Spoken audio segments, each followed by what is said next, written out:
Fala, galera, e estamos de volta aí, professor Geraldo Neto na área. Cai pra dentro aqui comigo, olha só. Lei 10.261, que é o Estatuto dos Funcionários Públicos Civis do Estado de São Paulo. Vamos lá, dando continuidade aqui, a gente parou na aula passada na seção 2 do horário e do ponto, perfeito? Não chegamos a entrar nessa esfera, mas agora a gente entra. Vamos lá. Artigo 117. O horário de trabalho nas repartições será fixado pelo governador de acordo com a natureza e as necessidades do serviço. É lógico, né, gente, que vai obedecer o que a Constituição Federal manda. Não posso ter o trabalho que venha a ultrapassar as 44 horas semanais, perfeito? Eu tenho até menos em alguns casos, mas, enfim. O período de trabalho, nos casos de comprovada necessidade, poderá ser antecipado ou prorrogado pelo chefe da repartição ou serviço. No caso de antecipação ou prorrogação, será remunerado o trabalho extraordinário na forma estabelecida lá no artigo 136, que a gente já vai chegar nele, ok? Ou seja, esse trabalho ele pode ser estendido? Pode. A gente sabe que hora extra não é uma habitualidade, ela tem caráter excepcional, mas quando acontece, o servidor ele tem que cumprir aquela hora extra, perfeito? Mas tem os limites estabelecidos. Nos dias úteis, só por determinação do governador, poderão deixar de funcionar as repartições públicas ou ser suspenso o expediente. Então, independente do que aconteça naquela localidade, enfim, alguma algazarra, algum tumulto, ela só pode deixar de funcionar ou então que seja suspenso o expediente, mediante o quê? Determinação do governador. Tanto é que vocês pararem para pensar, quando tem alguma coisa relevante, ou algum feriado, alguma movimentação, enfim, seja lá qual for, o próprio governador, ele determina que vai ser o quê? Ponto facultativo. Aí, beleza, as repartições que entenderem que querem continuar produzindo, funcionando, beleza. Quem não, não. 120. Ponto. É o registro pelo qual se verificará diretamente a entrada e a saída do funcionário em serviço. Para registro do ponto serão usados, de preferência, meios mecânicos, tá bom? O que é esse meio mecânico? É o famoso cartão de ponto, que a gente foi vendo evoluir, né, no passado tempo, que antes você botava lá e fazia assim, prá, agora não. Aí você vai lá e passa só a sua funcionalzinha, e em alguns lugares já tem o quê? O ponto biométrico, que você bota digital e já está feito, perfeito? Vamos lá. É vedado dispensar o funcionário do registro do ponto, salvo nos casos expressamente previstos nessa lei. Então, não há de se falar em liberar o funcionário do seu registro de ponto. A infração do dispositivo no parágrafo anterior determinará a responsabilidade da autoridade que tiver expedida a ordem sem prejuízo da ação disciplinar cabível. Então, olha só, a infração do disposto lá naquele parágrafo, ou seja, o não atendimento, ele dispensou do relógio de ponto, o que vai acontecer? É de responsabilidade da autoridade que expediu essa ordem. E é lógico, independentemente da ação disciplinar que vai ser cabível a ele. Para o funcionário e estudante, conforme dispuser regulamento, poderão ser estabelecidas normas especiais quanto à frequência ao serviço. Perfeito? Ele faz faculdade de manhã, então ele chega um pouquinho mais tarde, mas ele sai mais tarde, entendeu? Ou então ele faz à noite, ele chega um pouco mais cedo e sai mais cedo. É assim, não é nada engessado. Você, quando estiver já na qualidade de servidor público, você vai perceber como funciona a administração pública. Ok? Vamos lá. O funcionário que comprovar sua contribuição para o banco de sangue mantido por órgão estadual ou paraestatal, ou entidade com a qual o Estado mantenha convênio, fica dispensado de comparecer ao serviço no dia da doação. Ou seja, se ele doou sangue, no dia da doação ele fica dispensado do serviço. Eu até faço uma brincadeirinha, né, que quando o prefeito, né, não tem nada a ver com esse estatuto, mas é só para você linkar uma coisa a outra. Quando o prefeito do Rio de Janeiro, o atual, então, prefeito, assumiu, o Marcelo Crivella, no primeiro dia ele foi fazer doação de sangue. Aí até surgiu aqueles memes na internet, aquelas brincadeiras que no primeiro dia ele já estava metendo atestado para poder não trabalhar. Eu estou falando dessa brincadeira por quê? Porque ela se enquadra exatamente no teu artigo 122. Se você foi lá doar sangue, aquele dia você está liberado das suas atividades laborativas, ok? Apurar-se-á a frequência do seguinte modo, pelo ponto, óbvio, e pela forma determinada quanto aos funcionários não sujeitos ao ponto. Então, nós temos o servidor que é sujeito ao ponto, eu apuro pelo ponto, e quem não é sujeito ao ponto vai ser pela forma com que ele for determinado, perfeito? Capítulo 2, das vantagens de ordem pecuniária, disposições gerais. Além do valor do padrão do cargo, o funcionário só poderá receber as seguintes vantagens pecuniárias. E que vantagens seriam essas? Adicionais por tempo de serviço, que a cada lapso temporal ele faz jus a esse adicional, gratificações, diárias, ajudas de custo, salário família e salário esposa. O inciso 6º foi revogado. 7, revogado. Ou 6, perdão, foi revogado aqui. 7, cota parte de multas e porcentagens fixadas em lei. Honorários quando fora do período normal ou extraordinário de trabalho. A que estiver sujeito, for designado para realizar investigações ou pesquisas científicas, bem como para exercer as funções de auxiliar ou membro de banca e comissões de concurso ou prova, ou de professor de cursos de seleção e aperfeiçoamento, ou especialização de servidores, legalmente instituídos, observadas as proibições antinentes a regimes especiais de trabalho fixados em lei. Então, ele tem direito ainda a receber o honorário se ele for trabalhar lá dentro de um curso de formação dos servidores, se ele for trabalhar ministrando aula em cursos de aperfeiçoamento, correto? Que eu não falei com vocês que o artigo, na aula passada, que o artigo 39 da Constituição diz que, para que o servidor seja promovido, obrigatoriamente ele tem que ter a frequência em cursos de aperfeiçoamento. Então, o professor, o servidor que dá aula nesses cursos, ele também tem direito a esse honorário. Ou então ele foi designado a fazer uma pesquisa além do seu horário de expediente. Perfeito? Ele recebe o honorário. Ou então ele passa a integrar a comissão de uma banca de concurso público. Ele recebe o honorário. Ok? Honorários pela prestação de serviço peculiar à profissão que exercer e, em função dela, a justiça, desde que não a execute dentro do período normal extraordinário de trabalho, a que estiver sujeito e que sejam repetidas as restrições estabelecidas em lei pela subordinação a regimes especiais de trabalho. O que você tem que ficar atento a esse inciso? Ele ainda tem direito a receber honorário, desde que ele não preste no horário normal ou extraordinário. Por quê? No normal ele já está sendo remunerado por isso. E no extraordinário ele já está recebendo hora extra por isso. Ok? Então, somente depois do horário normal e o extraordinário. Perfeito? Fora desse período. Outras vantagens ou concessões pecuniárias previstas em leis especiais ou nesse estatuto. O que acontece?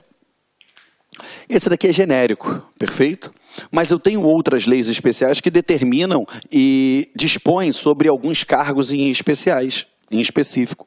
E o que acontece? Elas podem previr? Podem, desde que sejam leis. E aí, elas vão trazer outras vantagens que vai ser de acordo com cada um servidor que se enquadre nas condições nela previstas. Ok? Vamos lá. Excetuados os casos expressamente previstos nesse artigo, o funcionário não poderá receber, a qualquer título, seja qual for o motivo, forma de pagamento, nenhuma outra vantagem pecuniária dos órgãos ou do serviço público, das entidades autárquicas ou paraestatais ou outras organizações públicas, em razão do seu cargo ou função nos quais tenham sido mandado servir. Então, olha só, ele não vai, assim, excetuados os casos que a gente já falou, que foram previstos nesse artigo, no caso o honorário, ele não vai receber a mais. Por exemplo, se ele estiver fazendo uma hora extra, ele já vai ter direito à hora extra. Ele não vai receber nada a mais se ele foi mandado fazer uma tarefa num determinado local, porque se aquilo ali disser respeito às atribuições funcionais do seu cargo. Perfeito? O não cumprimento do que preceitua esse artigo importará na demissão do funcionário por procedimento irregular e na imediata reposição pela autoridade ordenadora do pagamento da importância indevidamente paga. Ou seja, então você já viu que caso ele venha receber por algo que de fato ele não pode receber, ele vai ser demitido, ok? E demissão a gente já sabe que é punição, é penalidade, então está na rua, ok? E ainda vai ter que ressarcir a administração, na verdade, vai ter que ter a imediata reposição, perfeito? Nenhuma importância relativa a vantagens constantes desse artigo será paga ou devida ao funcionário, seja qual for o seu fundamento, se não houver crédito próprio orçamentário adicional. Então, aquela vantagem ela tem que ter crédito próprio, ela tem que ter esse crédito próprio de caráter orçamentário ou então adicional. Se eu não tiver, não há de se falar em pagamento para aquele servidor, tá? Toda hora que ele fala funcionário, eu menciono o servidor aqui, que é a nomenclatura correta a ser utilizada, tá bom?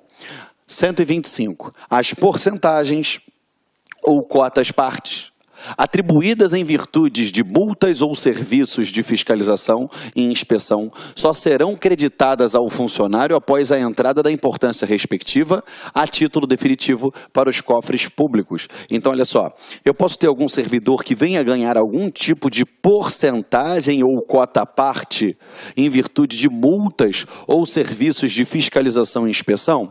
Pode, desde que previsto em lei, mas só vão ser creditadas a ele depois que elas entrarem para os cofres públicos em caráter definitivo. Por quê? Se o servidor vai lá e aplica uma multa sem fundamento e aquilo ali dá ensejo a um recurso, perfeito?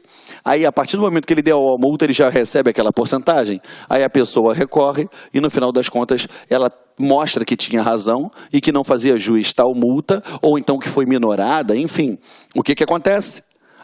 Aí aquela pessoa deixa de pagar e ao funcionário foi creditado um valor que agora ele vai ter que devolver. Olha que confusão. Então, por isso que só vai ser creditado a ele após o quê?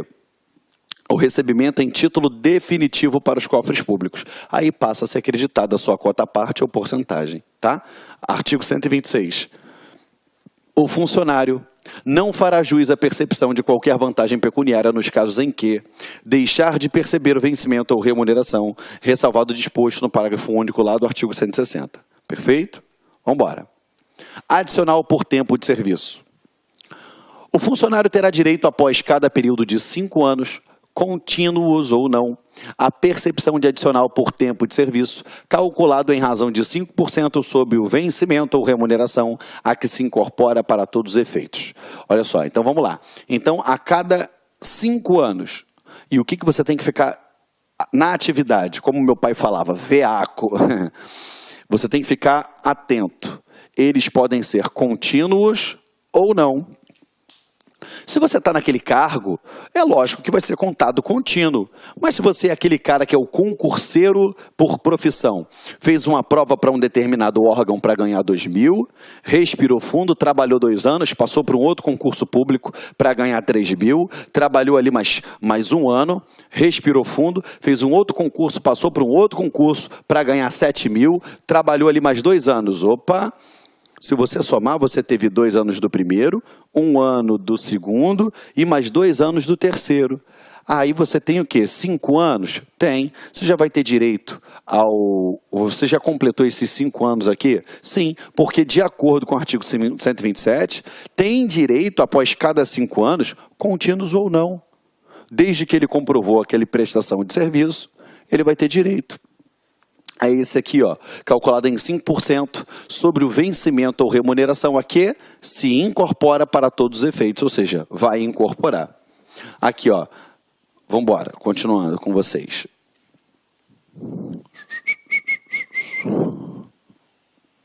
Isso aqui é o texto que foi declarado inconstitucional, tá bom, gente? É só para constar, a gente gosta de debater algumas coisas, mas como a gente está com uma certa celeridade, a gente vai direto aqui, ó. O adicional por tempo de serviço será concedido pela autoridade competente na forma que for estabelecida em regulamento, perfeito? De acordo com o regulamento, ela vai ser estabelecida. A apuração do quinquênio será feita em dias e o total convertido em anos, considerados sempre como... A cada 365 dias, eu tenho o quê? 1 ano. Perfeito? Vamos embora. 129 vetado, 130. O funcionário que completar 25 anos de efetivo exercício perceberá mais a 6ª parte do vencimento ou remuneração a estes incorporada para todos os efeitos. Como assim, Geraldo? Peraí, você já viu que a cada 5 anos ele vai ganhar os seus 5%. E aquele que completou 25 anos, ele recebe mais a 6ª parte. Ou seja, 1/6, correto? Do vencimento. ou remuneração. A estes incorporado para todos os efeitos. Perfeito? Esse daqui que é o tal da sexta parte que a gente viu lá atrás e agora está explicando aqui, tá bom? Sobre a sexta parte, né? Ele fala aí, ó, vê artigo 129 da Constituição. Ele diz aqui, ó, ao servidor público estadual é assegurado o percebimento de adicional por tempo de serviço, concedido no mínimo por quinquênio e vedada a sua limitação, bem como a sexta parte dos vencimentos integrais, concedida aos 20 anos de efetivo exercício, que incorporarão ao vencimento para todos os efeitos, observados os dispostos lá no 115, tá? Artigo 131. O funcionário que exercer cumulativamente cargos ou funções terá direito aos adicionais de que trata esta seção, isoladamente referentes a cada cargo ou função. É aquilo que a gente viu lá atrás e que eu não vou fazer a contagem simultânea. Ou seja, a contagem cumulativa. Como assim, Geraldo? Eu estou em 2 cargos de professor. Eu já estou há 2 anos e meio nesses cargos de professor. Então, 2 anos e meio mais 2 anos e meio dá 5 anos. Então, já me dá meu aumento aí, negativo. Perfeito? Ela é computada em cada cargo, desde que ele seja o quê? Exercido de forma... se eles estão sendo exercidos cumulativamente. Agora, se eu trabalhei num cargo de professor 2 anos e meio, depois eu trabalhei 2 anos e meio no outro, show de bola, eu tenho 5 anos. Porque eles não tiveram exercícios simultâneos. Ok? Artigo 132. O ocupante de carga em comissão fará juiz aos adicionais previstos nessa seção, calculado sobre o vencimento que perceber, no exercício desse cargo, enquanto nele permanecer. Ao funcionário no exercício de cargo em substituição, aplica-se o disposto no artigo anterior. Ou seja, eu aplico, ele vai receber no período que ele estiver naquela qualidade. Para os efeitos dos adicionais a que se refere essa seção, será computado o tempo de serviço na forma estabelecida lá do artigo 76 e 78. Como funcionam como é que é computado? O tempo de trabalho eu conto em dia. E a cada 365 dias eu tenho o quê? 1 ano. Perfeito? Sobre o adicional por tempo de serviço, ele fala lá, vê o artigo 129 da Constituição Estadual. Correto? Vamos embora. Seção 3, das gratificações. O artigo 135, olha o que ele diz. Poderá ser concedida gratificação ao funcionário pela prestação de serviço extraordinário, que é a nossa famosa hora extra. Perfeito. Que a gente já vai ver como funciona. Pela elaboração ou execução de trabalho técnico ou científico, ou de utilidade para o serviço público, ok? Ele elaborou algum trabalho técnico, científico, que de fato é de utilidade para o serviço público, show de bola, então ele vai ter uma gratificação por conta disso. A título de representação quando em função de gabinete, missão ou estudo fora ou designação para função de confiança do governador. Então, vamos embora, olha só. A título de representação, quando em função de gabinete, missão ou estudo fora do Estado, ou designação para função de confiança. Então, ele vai ter gratificação de representação se ele tiver o quê? Numa função de confiança do governador. Se ele tiver em missão ou estudo fora do Estado, se ele tiver aqui, ó, na função de gabinete, então ele tem esse título, essa gratificação de representação? Tem. Vamos embora. Quando designado para fazer parte de órgão legal de deliberação coletiva, aqui, ó, se ele for participar de algum órgão legal de deliberação coletiva, show de bola, ele também tem direito à gratificação. E outras que forem previstas em lei. Por que ele não resume tudo aqui? Porque esse estatuto ele trabalha de maneira genérica. Todo o funcionalismo do serviço público no estado de São Paulo, dos serviços públicos, lógico, né, do servidor público civil. Agora, é óbvio que cada cargo vão ter as suas especificações, as suas especificidades. Por isso que aqui ele não faz esse rol, não é um rol taxativo, é um rol exemplificativo. Ok? Vamos lá. A gratificação pela prestação de serviço extraordinário será paga por hora de trabalho prorrogado ou antecipado, na mesma razão percebida pelo funcionário em cada hora de período normal de trabalho a que estiver sujeito. Vamos lá. O que ele quer dizer quando eu tenho? Aqui eu tenho o meu horário de trabalho. Horário de trabalho. Se eu trabalhar a mais depois do horário, ou se o chefe mandar eu chegar antes do horário de início de trabalho, eu tenho direito à hora extra, eu tenho direito à gratificação pela prestação de serviço extraordinário, porque ele diz que ela será paga por hora de trabalho prorrogado ou antecipado, na mesma razão percebida pelo funcionário. Perfeito? A prestação de serviço extraordinário não poderá exceder a 2 horas diárias de trabalho. Então, no máximo, 2 horas. No máximo, 2 horas. Ok? Ela não pode exceder, tá?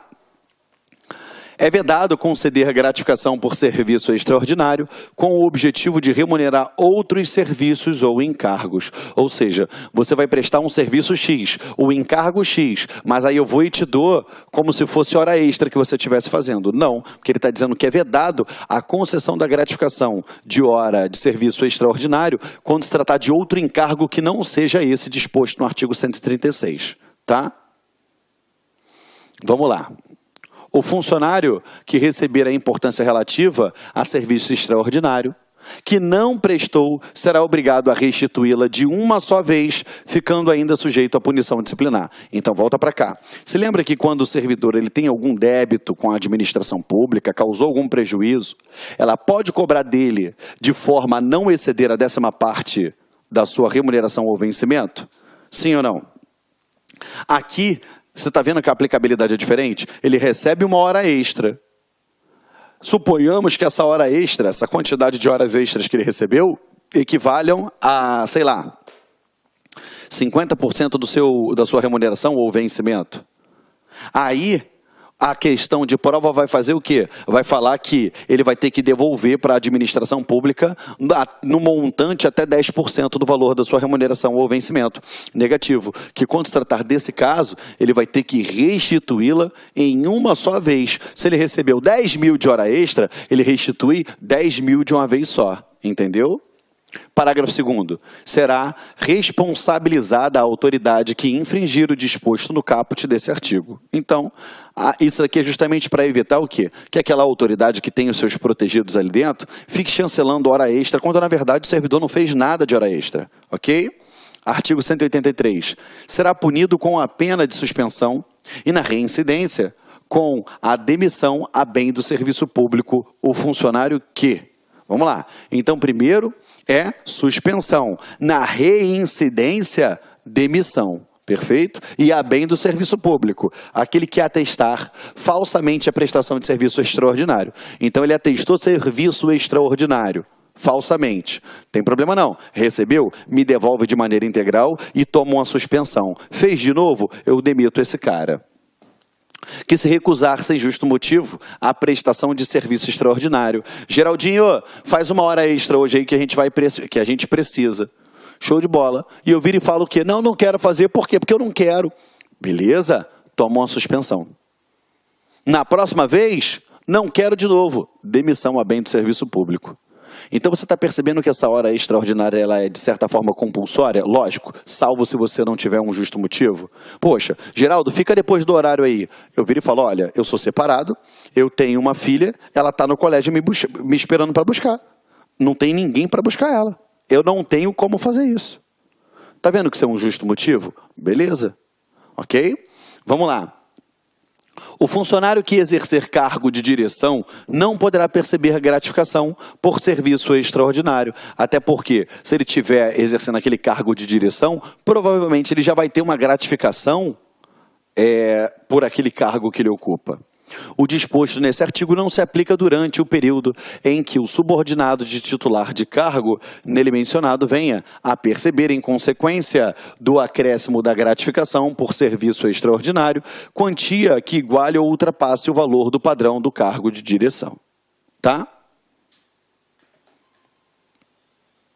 Aos titulares de cargo de direção, para efeito do parágrafo anterior, apenas será paga a gratificação por serviço extraordinário correspondente à quantia a esse título percebida pelo subordinado de padrão mais elevado. Perfeito?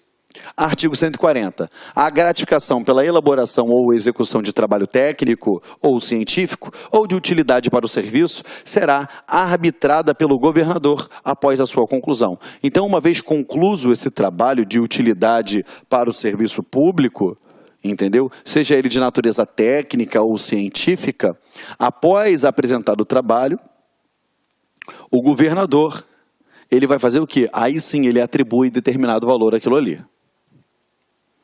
Vamos lá. A gratificação a título de representação, quando o funcionário for designado para serviço ou estudo fora do Estado, será arbitrada pelo governador ou por autoridade que a lei determinar, podendo ser percebida cumulativamente com diária. Então você já percebeu que quando ele se afasta da sua localidade de trabalho, ele vai ter direito a receber o quê? Diárias, correto? Que vai elencar, que vai enquadrar os valores com transporte, alimentação e hospedagem, tá bom? E ele fala aqui, a gratificação de representação, quando o funcionário for designado para serviço ou estudo fora do Estado, será arbitrado pelo governador ou por autoridade que a lei determinar, podendo ser percebida cumulativamente com a diária. Então, ele pode acumular essa gratificação a título de representação com diária? Pode. Perfeito? A gratificação relativa ao exercício em órgão legal de deliberação coletiva será fixado por quem? Pelo governador. A gratificação de representação de gabinete, fixada em regulamento, não poderá ser percebida cumulativamente com a referida no inciso 1 do artigo 135. Deixa eu explicar uma coisa para vocês. Quando ele fala que o governador vai arbitrar, a gente sabe que ele só vai arbitrar dentro de um valor razoável e proporcional já contido em lei. Perfeito? Senão, ele pode arbitrar valores estratosféricos e aí, beleza, acaba ferindo a lei de diretrizes orçamentárias e uma série de implicações podem decorrer dessa atuação. Tá? Seção 4 das diárias. Artigo 144. O funcionário que se deslocar temporariamente da respectiva sede no desempenho de suas atribuições ou em missão ou estudo, desde que relacionados com o cargo que exerce, poderá ser concedida, além do transporte, uma diária a título de indenização das despesas com alimentação e pousada. Então, além do transporte, ele pode ter diária para custear a sua alimentação e a sua pousada. Perfeito? Mas isso acontece quando? Quando se deslocar temporariamente, ok? Esse deslocamento, ele é temporário. Perfeito? É óbvio que, se ele for em caráter permanente para aquele local, não há de se falar em diárias, tá bom? Aí a gente trata de outros institutos. Não será concedida diária ao funcionário removido ou transferido durante o período de trânsito. Ou seja, se ele foi removido para uma outra localidade, o que vai acontecer? Eu vou dar diária para ele? Não. Ele vai está dentro do seu período de trânsito, que é de 8 dias, que a gente já aprendeu aqui, não há de se falar em diárias, tá? Não caberá concessão de diárias quando o deslocamento do funcionário constituir exigência permanente do cargo ou função. Raciocina comigo aqui, pensa, um servidor público cuja atribuição do seu cargo, ela essa movimentação, esse deslocamento, ele consiste em exigência permanente do cargo. Por exemplo, um oficial de justiça. Cada dia, cada hora, ele está num canto diferente. Já pensou se toda vez que ele se deslocar para fazer o cumprimento de mandatos de intimação, ele tiver que receber diária por aquilo ali? Isso vai ser o cargo público mais vantajoso que existe na face da Terra. Correto? Vamos lá. Entende-se por sede o município onde o funcionário tem exercido. Perfeito? Então, toda vez que a gente falar em sede, é o município onde o funcionário tem o quê? O seu exercício. O disposto lá no caput desse artigo não se aplica aos casos de missão ou estudo fora do país, porque ele vai ter direito a uma outra coisa que não a diária. Perfeito? As diárias relativas aos deslocamentos de funcionários para outros estados e Distrito Federal serão fixados por decreto. Então, você já sabe que não vai estar tratando aqui esse valor. Perfeito? Vamos embora. Olha só. O valor das diárias será fixado em decreto. Essa redação foi dada lá em 88. Parágrafo único. As diárias para os cargos sujeitos ao regime de remuneração serão fixados em decreto do Poder Executivo, obedecidos os limites que forem estabelecidos para os demais cargos. Tá? Porque é aquilo que eu falei, embora ele tenha fixado através de decreto, ele tem que ser razoável e proporcional e atuar dentro de quê? Dentro de uma lei que venha determinar o limite dos seus gastos, ok? Porque eu torno a dizer para você, na própria Constituição Federal, no artigo 84, inciso 6º, a linha A, ele diz que, que o administrador público ele pode dispor mediante decreto.